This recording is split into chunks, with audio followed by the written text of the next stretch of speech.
Can meditation sometimes make you feel worse? Let's uncover the surprising science and how to practice safely for a calmer mind. Welcome to NeuroHope. For years, we've been told that meditation is the cure-all for stress, anxiety, and scattered thoughts. And for millions, it is, but there's a quiet. Let's discuss truth hiding beneath the surface of the wellness hype. For some people, intense or misapplied meditation can actually trigger or exacerbate serious issues like severe anxiety, depersonalization, or even trauma resurfacing. This isn't a reason to stop meditating. This is a reason to understand your brain while you do it. Today, we're going deep into the dark side of meditation, explaining the neurological reasons why these adverse effects happen, and giving you 3 crucial science-backed safeguards to ensure your practice leads to healing, not harm. Meditation works by quietening the default mode network, the brain circuit responsible for mind-wandering, self-referential thought, and rumination. The goal is to bring the rational, observing power of the prefrontal cortex to your internal experience. The first risk comes from overactivation. For individuals with underlying anxiety, intense concentration or forcing the mind to be still can feel like a direct threat. The forced stillness leaves a void, and instead of calming the mind, the anxiety-driven limbic system rushes in to fill that void with panic. You start hyperanalyzing your breath, your heart rate, or your physical sensations, creating a feedback loop of fear.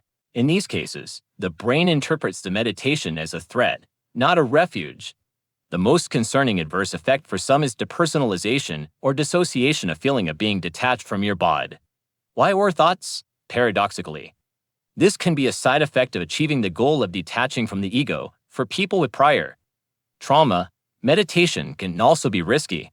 Trauma is often stored not as a cognitive memory, but as raw sensation in the body, managed by the lower brain structures. When you sit still and turn your attention inward, without the usual external distraction, you are essentially opening the door to those unprocessed sensory memories. If the practice lacks proper structure and guidance, the nervous system can become overwhelmed, triggering a full fight or flight response, manifesting as extreme restlessness, terror, or emotional outbursts. This is where we need to introduce neurological safeguards. If you want to harness the power of meditation without the neurological pitfalls, you need to adapt the practice to your brain's existing needs. Safeguard 1. Anchor to somatic awareness, calming the amygdala when anxiety spikes. The amygdala is in control. The way to calm it is not by thinking, but by grounding the body. Instead of focusing on the breath, which can be a trigger for some, use somatic awareness. How to use it? Feel your feet. Actively shift your focus to the physical sensations of your body in contact with the ground or the chair. Feel the texture of your clothes and the temperature of the air on your skin. This simple shift activates the sensory cortex and anchors the nervous system to the tangible, safe present, sending a direct signal to the amygdala that there is no imminent danger. Safeguard 2. Use positive effect priming, dopamine integration. The dark side often involves a negative feedback loop. To counter this, we need to integrate positive emotional states. Start your practice by intentionally priming your brain for calm. How to use it? 30 seconds of gratitude. Before you settle into stillness, spend 30 seconds visualizing something you are genuinely grateful for, a person, a memory, or a physical comfort. This gentle practice immediately activates the brain's reward centers, subtly releasing dopamine and oxytocin. This acts as a gentle, positive emotional buffer, making the shift into quiet observation feel like a relief rather than a stressful void. Safeguard 3.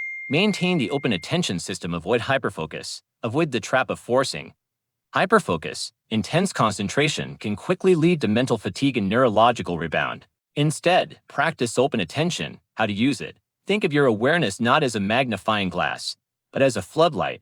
Allow sounds, thoughts, and sensations to enter your awareness without latching onto them. When a strong thought or emotion rises, label it thinking, worry, noise, and gently return to your somatic anchor. This gentle labeling is a function of the rational prefrontal cortex asserting subtle control, teaching your brain to observe without being consumed. Meditation is a powerful tool for neuroplasticity. Like any powerful tool, it requires instruction and respect. By understanding the neurological risks of overactivation and dissociation, and by using somatic awareness, positive priming, and open attention, you can make your practice safe, effective, and profoundly transformative. Which of these 3 safeguards are you going to integrate into your next session? Let me know in the comments below. If this deep dive into the science helped you adjust your practice, please hit that like button, subscribe, and check out our other guides to mastering your mind.